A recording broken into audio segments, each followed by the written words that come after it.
Trinamool Congress TMC की तेज तर्रार और मुखर सांसद के रूप में पहचान बनाने वाली सायोनी घोष अब नई राजनीतिक भूमिका में चर्चा का केंद्र बनी हुई हैं। टीएमसी से अलग होने के बाद वो अब राष्ट्रीय जनतांत्रिक गठबंधन एनडीए के मंच पर सक्रिय नजर आ रही हैं। हाल ही में नई दिल्ली में आयोजित एनडीए की मंगल मिलन बैठक में उनकी मौजूदगी ने राजनीतिक गलियारों में नई चर्चा छेड़ दी।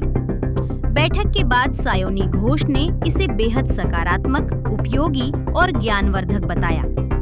उन्होंने कहा कि इस बैठक में कई महत्वपूर्ण राष्ट्रीय मुद्दों पर विस्तार से चर्चा हुई। इतना ही नहीं, उन्होंने सार्वजनिक परीक्षा, अनुचित साधनों की रोकथाम संशोधन विधेयक 2026 यानी एंटी पेपर लीक बिल का समर्थन करते हुए कहा कि छात्रों की आवाज को महत्व दिया जाना चाहिए।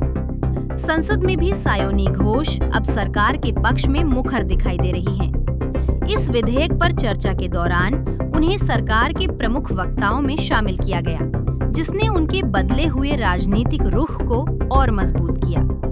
यही वजह है कि पिछले कुछ महीनों में उनके राजनीतिक बदलाव की चर्चा तेज हो गई है। करीब 4 महीने पहले तक मोदी सरकार की आलोचना करने वाली सायोनी घोष अब एनडीए के साथ मंच साझा कर रही हैं। उनके इस बदले रुख को लेकर राजनीतिक हलकों में अलग-अलग तरह की प्रतिक्रियाएं सामने आ रही हैं। आने वाले समय में उनकी नई राजनीतिक भूमिका पर सभी की नजरें टिकी रहेंगी।